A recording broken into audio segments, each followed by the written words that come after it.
감사드리고요. 오늘 부활절기의 마지막 주일이자 예수님이 하늘로 올라가신 것을 기념하는 승천주일로 지키고 있는데요. 부활하신 주님이 부활 후에 곧장 하늘로 올라가신 것이 아니라 이 땅에 40일을 더 머무시면서 제자들에게 당신의 부활을 보여주셨고 또 사명을 위해서 제자들을 준비시키는 그 40일의 기간이 있었습니다. 그리고 이제 다음 주일은 성령님이 오시는 날 성령 강림절입니다. 그러니까 이번 주간 오늘부터 토요일까지겠죠. 이번 주간은 예수님은 하늘로 올라가시고 성령님은 아직 오시지 않은 사이 시간. 이 사이 시간이라는 것이 가장 불안할 수 있는 시간인데요. 이때 우리는 주님이 마지막 드리신 기도, 요한복음 17장에 기록된 예수님의 그 마지막 기도를 기억하면서 우리의 불안을 좀 떨쳐내려고 합니다.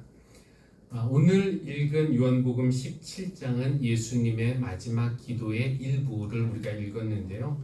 마지막 만찬 자리에서 제자들에게 길게 14절부터 16장까지 하실 말씀을 다 하신 후에 이제 예수님은 기도하십니다. 오늘 17장 다 읽지 않았는데 전부 26절까지 있는데요. 크게 세 부분으로 나눌 수가 있어요. 예수님의 기도를 세 부분으로 나눌 때 첫 번째 부분은 예수님 당신을 위한, 자신을 위한 기도를 드리시는 거고, 중간에 좀 길게는 남겨진 12제자들, 그들을 위한 기도이고, 마지막 뒤에는 후대에, 그러니까 그 제자들의 선포하는 복음을 듣고 예수님을 알게 될 후대 제자들인 바로 우리들을 위한 기도라고 할 수가 있겠습니다. 잠시 후에 이 기도를 설명하겠지만 우리가 설명 전에 다른 방법으로도 이 기도, 예수님의 기도가 어떤 기도인가 이해할 수가 있는데요. 오늘 우리가 요게벳의 노래 불렀지 않습니까? 이 요게벳은 모세의 어머니입니다. 히브리 사내 아이가 태어나면은 나일강에 던지라는 바로의 명령이 떨어졌을 때 요게벳은 그 이집트 땅에서 아이를 임신한 상태였습니다. 근데 국가의 명령이라고는 하지만 자기 태에서 난 아기를 누가 어떤 어미가 물에 버리겠습니까? 요게벳은 버리지 않았어요. 대신 처음에는 아기를 숨겼습니다. 근데 몇 달 동안은 그것이 가능했는데 더 이상 아기를 숨길 수 없는 그런 시점이 왔습니다. 그래서 요게벳은 갈대 상자를 만들었고 물이 새지 않도록 엽청과 나무진을 발랐습니다. 이때 작사자는 그 요게벳의 마음이 어땠을까를 상상해 봅니다. 어떤 마음이었을까? 그냥 말하지 않아도 알 수 있다라고 말합니다. 왜냐하면 그의 두 눈에서 흐르는 눈물이 그의 마음을 대신 표현해 줍니다. 엄마는 울고 있는데 순진한 아기는 울지도 않아요. 상황 파악을 못합니다. 동그란 눈을 크게 뜨고 엄마와 눈을 마주치고 있지만 그는 자기를 둘러싼 이 세상이 얼마나 위험한 세상인지 감지하지 못합니다. 이런 위험한 세상에서 엄마가 보호를 해주면 좋죠. 그런데 엄마는 더는 아기를 보호해 줄 수가 없어요. 내가 아이를 끝까지 책임지겠다, 보호하겠다 이런 것은 결국은 아기를 죽이는 것과 다름이 없는 것입니다. 왜냐하면 아기를 데리고 있다가 이 울음소리가 새어나가면은 이 아이가 발각될 것이고 이집트 경찰은 그를 발견하고 죽일 것이기 때문입니다. 그래서 내가 책임지고 내 끝까지 보호해주고 싶은 마음이 있지만 그것은 오히려 아기에게 더 위험하다라는 것을 알게 된 요게벳은 나무 상자를 만들어요. 그리고 그 아들을 상자에 놓고 흐르는 강물에 띄워 보냅니다. 그러나 그것은 그 아기를 버리는 것은 아니에요. 그러면 그것이 버리는 것이 아니면 무엇인가? 너의 삶의 참주인, 너의 참부모이신 하나님 그 손에 너를 맡기는 것이고 너의 삶의 참주인, 너를 이끄시는 주 하나님 그 손에 너의 삶을 드리는 것이라고 그렇게 찬양은 이야기합니다. 이 찬양에서 요게벳은 모세의 아들을 모세를 축복하는데요. 물론 성경에는 없는 내용입니다만 이 작사자가 상상하는 거죠. 그가 널 구원하시리. 하나님이 널 구원하시리. 그가 널 이끄시리라. 그가 널 사용하시리. 그가 너를 인도하시리. 그래서 아까 여러분께서 이 요게벳의 노래를 부르시면서 이 엄마의 마음을 좀 느끼셨다면은 오늘 예수님의 기도하는 그 마음도 느끼실 수가 있는 겁니다. 왜냐하면은 같은 마음이기 때문에 그렇습니다. 곧 떠나실 예수님, 하늘로 올라가실 예수님도 더는 육신적으로는 이 제자들과 함께 계시면서 그들을 지켜주실 수가 없어요. 그렇다고 이 제자들을 버리시는 것은 아니죠. 그러면 무엇인가? 그 제자들의 참 주인, 그들의 참 부모이신 하나님 두 손에 제자들을 맡기시는 것입니다. 그리고 제자들을 위해서 기도하시면서 축복하시는 내용은 그가 하나님 아버지께서 너희를 구원하시리. 그가 너희를 이끄시리라. 그가 너희를 사용하시리. 그가 너희를 인도하시리. 그 마음이 바로 우리를 위한 예수님의 기도하시는 마음이라는 것이에요. 1절부터 5절까지는 예수님이 기도하시면서 당신을 위해서 기도하시는데 한번 우리 1절 확인해 볼까요? 이렇게 기도하십니다. 아버지, 때가 왔습니다. 아버지의 아들을 영광되게 하셔서 아들이 아버지께 영광을 돌리게 하여 주십시오.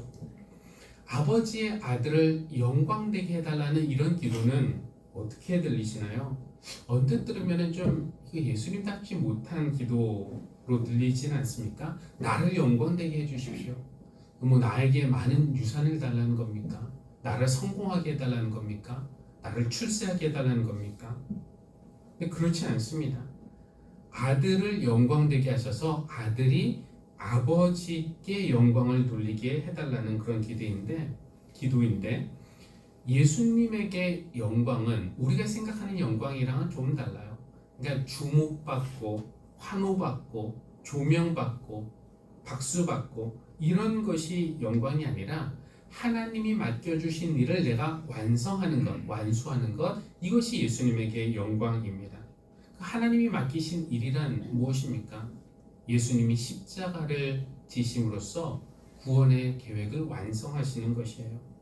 그러니까 아들을 영광되게 해주십시오 라는 기도는 제가 십자가를 지게 해주십시오 라는 그런 처절한 기도라고 할 수가 있겠습니다. 아들을 영광되게 하셔서 아들이 아버지께 영광 돌리게 해달라는 이 기도는 예수님이 겟세마네에서 드렸던 기도와 같은 기도예요. 이 잔을 내게서 옮겨주십시오. 그러나 내 뜻대로 하지 마시고 아버지의 뜻대로 해주십시오. 그러니까 예수님이 당신을 위해서 기도하시는데 당신을 위한 기도가 언제나 하나님을 위한 기도, 하나님의 영광을 위한 기도와 일치했다는 것을 우리는 알 수 있습니다. 예수님은 하나님의 영광 받으시면 그게 내 영광이고 하나님의 꿈을 당신의 꿈으로 품으신 거예요. 우리의 기도는 어떻습니까? 주님의 기도에 비해서 내 기도는 너무 내 영광을 구하는 그런 기도는 아닌가 우리가 돌아볼 수 있어야 할 것입니다. 주님이 드리시는 이 기도를 우리가 옆에서 들으면서 우리가 받아야 하는 질문은 내가 구하는 영광은 무엇인가? 라는 것이에요. 우리의 영광도 내가 뭔가 세상에서 잘 돼서 내가 드러나고 돋보이고 유명해지고 남들의 부러움을 사는 그런 영광이 아니라 내 삶을 통해서 하나님이 이루고자 하시는 일을 이루어 주시는 것, 이것이 우리에게 참 영광스러운 일, 이렇게 생각되어지면 좋겠습니다. 그러니까 나의 희생과 섬김을 통해서 그냥 어디 가서 희생하고 섬기고 이게 영광스럽게 느껴지진 않지만 내 섬김과 희생을 통해서 한 명이라도 예수님을 알게 되고 믿게 돼서 구원받는 것, 나의 친절과 환대를 통해서 누군가가 받아들여지는 느낌, 내가 소중한 생명이구나 라는 것을 느끼는 것, 그것이 하나님이 나를 이 땅에 보내신 이유고, 그 이유를 완수하는 것이 하나님에게도 영광이고 곧 나에게도 영광이라는 것이에요. 2절에서 예수님이 기도를 이어가시는데 이렇게 기도하십니다. 아버지께서는 아들에게 모든 사람을 다스리는 권세를 주셨습니다. 그것은 아들로 하여금 아버지께서 그에게 주신 모든 사람에게 영생을 주게 하려는 것입니다. 여기서 이제 중요한 단어는 권세와 영생인데요. 예수님에게 권세가 있었습니다. 하나님이 권세를 주셨어요. 근데 하나님이 왜 예수님에게 권세를 주셨는지 그 이유를 예수님은 잘 알고 계셨습니다. 권세를 받은 이유는 그분이 모든 사람에게 영생을 주기 위해서입니다. 이 권세, 파워, 힘, 우리도 살아가면서 힘을 추구하죠. 아는 것도 힘이고 가진 것도 힘이고 유명해지는 것도 힘이고 생긴 것도 힘이고.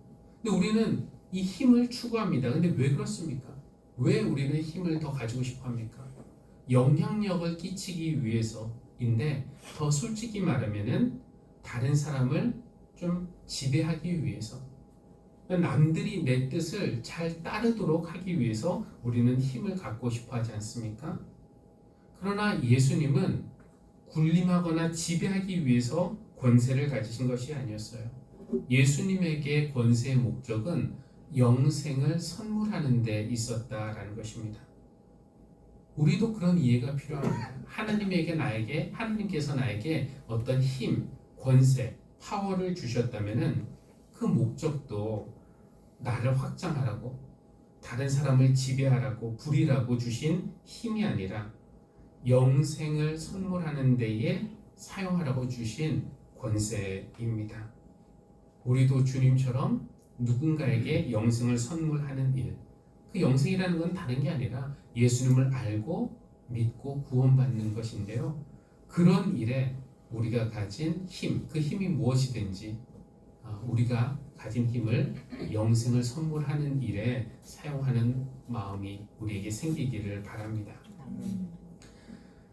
예수님 기도의 이 첫 번째 부분이 당신 자신을 위한 기도이고, 이제 두 번째 부분은 남겨진 제자들을 위한 기도인데요.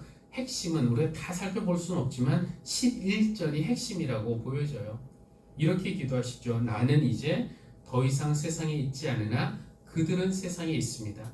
나는 아버지께로 갑니다. 거룩하신 아버지, 아버지께서 내게 주신 아버지의 이름으로 그들을 지켜주셔서 우리가 하나인 것 같이 그들도 하나가 되게 하여 주십시오. 그러니까 남겨진 제자들이 하나가 되는 것이 예수님이 제자들을 위해 기도하는 것의 핵심이라고 할 수 있어요. 근데 그들이 하나가 되는 것 자체가 목적은 아닙니다. 그럼 무엇을 위해서 하나가 되는가? 예수님이 지금까지 하셨던 그 구원의 일이 중단되지 않고, 예수님 가신다고 중단되지 않고 계속 이어지게 하기 위해서 제자들이 하나가 되어야 한다는 겁니다. 예수님이 승천하시면서 하셨던 말씀이 사도행전에 나와 있는데요. 성령이 너에게 내리시면 너희가 권능을 받고 능력을 받고 예루살렘과 온 유대와 사마리아에서 그리고 마침내 땅끝까지 이르러서 내 증인이 될 것이다. 이 사명을 제자들이 감당하기 위해서 그들이 하나가 되는 것은 필수적입니다. 왜냐하면 하나 되지 못하는 교회, 서로 싸우는 교회, 서로 사랑하지 못하는 교회, 그런 교회는 이 사명을 감당할 수가 없기 때문에 그렇습니다. 예수님이 제자들에게 말씀하실 때도 서로 사랑해라. 너희가 서로 사랑하면 모든 사람이 그것으로서, 너희가 사랑하는 것을 봄으로써 너희가 내 제자인 줄 알게 될 것이다 라고 말씀하셨습니다. 그러니까 제자들이 서로 하나가 되어서 사랑하는 것이 주어진 사명을 감당하는 첫걸음이자 기본이 되는 것이고요. 근데 그렇게 될 수 있도록 예수님이 지금 기도하고 계시는 것입니다. 오늘 우리 하늘씨앗 교회가 하나가 되는 것, 이것이 예수님의 기도 제목, 이라는 거예요. 우리가 서로 기도 제목 이렇게 나눌 때 예수님의 기도 제목은 뭐예요? 너희가 하나 되는 것. 이것이 나의 기도 제목이다 라고 말씀하시는 것인데, 그럼 우리가 하나 되기 위해서 기억해야 할 것이 한 3가지 정도 이 본문에서 찾을 수 있는데, 먼저 나와 더불어 한 교회를 이루고 있는 사람들은 내가 함부로 대할 수 있는 사람들이 아니다라는 것을 우리가 알아야 돼요. 예수님 한번 6절 한번 볼까요? 예수님 기도하시면서 이런 말씀하십니다. 그들은 본래 아버지의 사람들인데 아버지께서 그들을 나에게 주셨습니다. 그들은 본래 아버지의 사람들입니다. 내가 그들을 함부로 대한다라는 것은 그들의 아버지이시고 참 주인이신 하나님을 함부로 대하는 것과 똑같습니다. 우리가 누군가의 아들이나 딸을 함부로 대하지 않죠. 또 누군가가 우리 아들, 딸을 함부로 대하면 우리 가만히 있지 않죠. 우리 곁에, 지금 여러분 곁에 앞뒤에 앉아있는 분의 아버지, 참 아버지가 하나님이시라는 것을 기억하십시오. 동시에 그들은 예수님에게 속한 사람들이기도 합니다. 본래 아버지의 사람들인데 그들을 나에게 주셨습니다 라고 했으니까 예수님에게 속한 사람들이기도 해요. 그러니까 내 옆에 앉아있는 사람은 예수 그리스도를 영접한 사람들 아닙니까? 그러니까 예수님이 그 사람 안에 거하시는 거예요. 우리가 옆 사람을 볼 때 그 사람의 얼굴, 배경 이걸 볼 것이 아니라 그 사람 안에 있는 예수님을 볼 수 있어야 합니다. 내가 그 사람을 존중하지 않고 함부로 대한다? 이것은 그분 안에 있는, 그 사람 안에 있는 계시는 예수님을 함부로 대하고 존중하지 않는 것과 똑같은 것이라는 거예요. 첫 번째는 본래 하나님의 사람들이라는 것, 그들의 여러분 옆에 앉은 사람들의 참 주인이 하나님이라는 것, 그들은 역시 예수님에게 속한 사람들이라는 것. 그리고 3번째는 그들은 예수님의 기도의 대상이라는 것입니다. 9절 한번 확인해 보면은요, 예수님이 기도하시면서 나는 그들을 위하여 빕니다. 아버지께서 내게 주신 사람들을 위하여 빕니다. 그들은 모두 아버지의 사람들입니다. 그러니까 우리가 누군가를 위해서 기도한다는 것은 그를 사랑하기 때문에, 관심을 갖기 때문에 우리가 기도를 하죠. 예수님이 내 옆에 있는 사람을 위해서 기도하신다? 그것은 예수님의 관심과 사랑의 대상이 된다라는 뜻입니다. 그러니까 내가 그 사람을 미워하고 무시하고 함부로 대한다, 소외시킨다, 이것은 예수님의 기도를 방해하는 매우 심각한 죄에 해당되는 것입니다.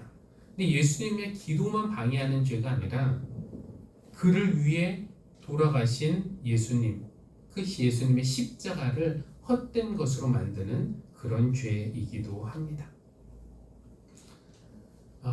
근데 사실 인간적으로 보면은 서로 다른 우리가 모여서 한 마음이 되고 하나가 되고 이것이 쉽지만은 않아요. 불가능에 가깝습니다. 왜냐하면은 우리 각자 인간의 본성은 내 안으로 구부러져 있기 때문에, 즉 사람마다 이기적인 사람들이기 때문에 모이면은 이게 하나가 되기가 무척 어렵습니다.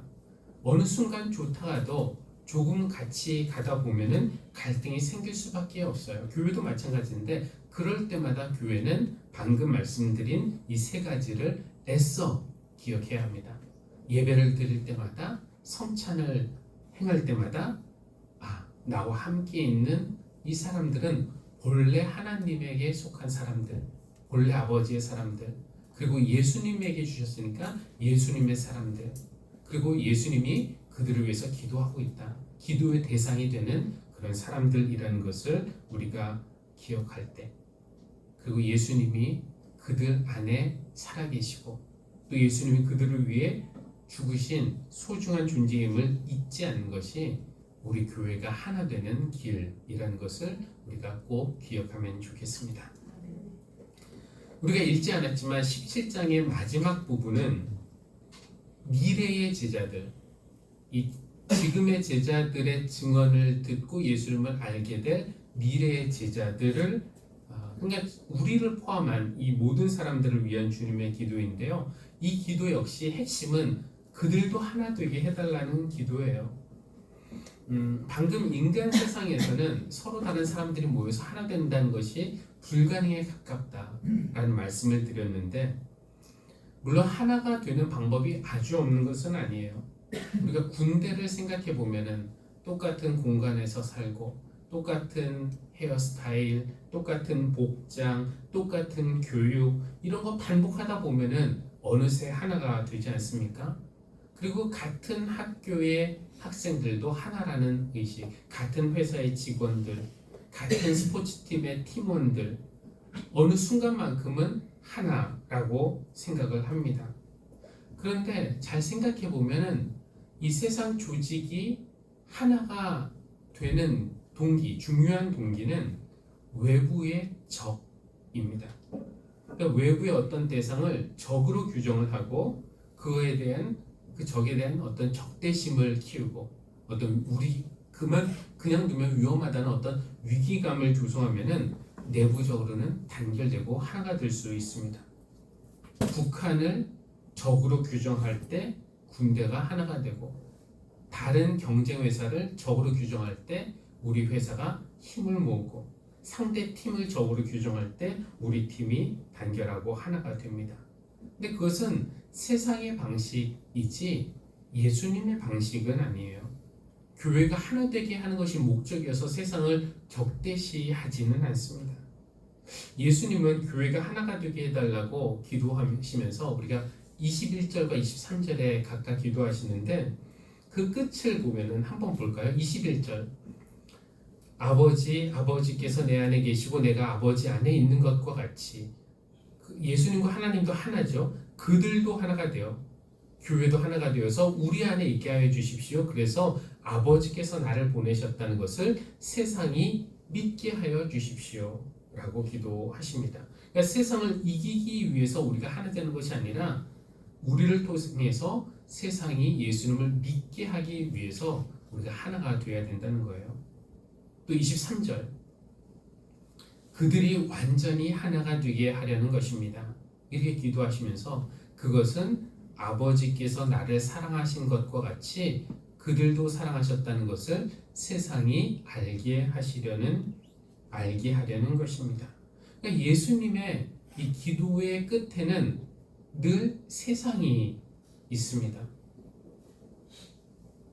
근데 이 세상은 솔직히 말하면 어떤 곳입니까? 예수님과 원수진 그 세상. 그러니까 어두웠던 세상의 빛으로 예수님이 오셨는데 그 세상이 예수님을 몰라보고 배척하고 미워했습니다. 불의한 세상에 예수님이 진리로 오셨는데 이 세상이 예수님을 배척하고 십자가에 못 박았습니다. 세상은 주님에게만 그렇게 한 것이 아니라 주님을 따르는 그 제자들인 우리에게도 이렇게 위험하고 위협적인 곳입니다. 그래서 세상을 미워할 만한 이유가 충분한데도 예수님은 하늘로 가시면서 그럼 나랑 같이 다 올라가자 이렇게 하지 않으시고 제자들을 세상에 남겨두세요.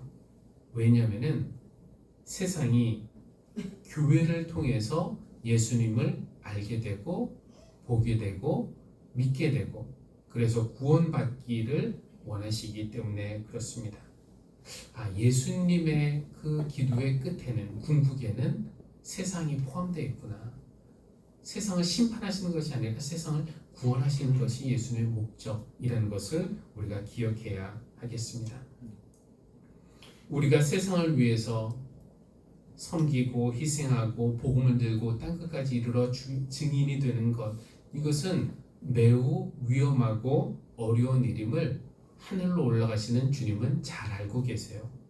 그래서 하늘로 올라가시는 주님의 마음은 나무 상자를 만들어서 역청과 나무진을 칠하고 아기를 그 안에 놓고 흐르는 강물에 띄워보내는 요게벳의 마음과 일치합니다.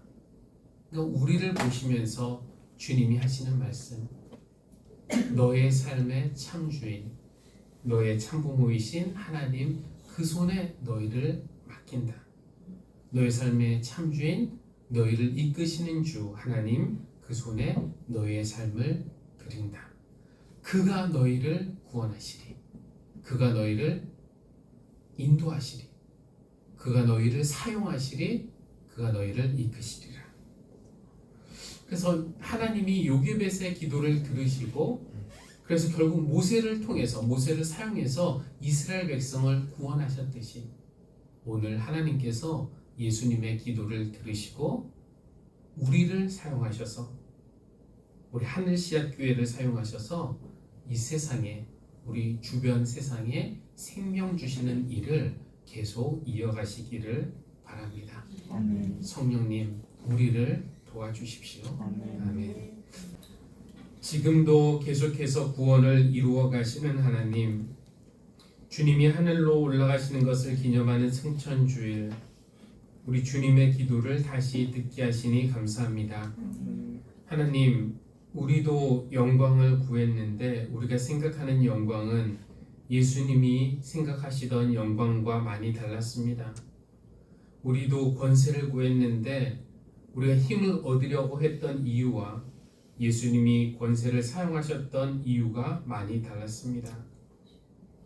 우리의 이기심과 탐욕을 용서하여 주시고 예수님처럼 하나님의 영광을 우리의 영광으로 삼고 세상이 예수님을 만나고 알고 믿는 일에 우리가 쓰임받게 하여 주십시오. 하나님, 우리 하늘씨앗 교회가 하나가 되기를 기도합니다. 그러기 위해서 나와 더불어 한 교회를 이루고 있는 이들이 하나님의 사람들이라는 것, 예수님이 그들 안에 사신다는 것, 예수님의 기도 제목이 되는 사람들이라는 것을 기억하며 서로를 소중하게 여기고 아끼고 존중하게 하여 주십시오. 우리가 먼저 사랑할 때 세상이 우리 안에서 예수님을 보고 만나고 믿게 될 줄로 믿습니다. 그렇게 세상에 영생을 선물하는 교회가 되기를 원합니다. 그런 마음으로 오늘 이 예물을 하나님께 올려드리니 하나님 드린 이들의 마음과 이 물질을 기쁘게 받아주시고 드린 이들의 마음에 큰 은혜 부어주시고 또 우리의 삶을 사용하여 하나님의 일을 이루어 주시기를 원합니다.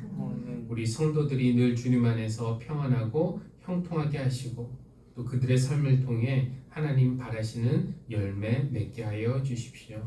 예수님의 이름으로 기도합니다. 아멘.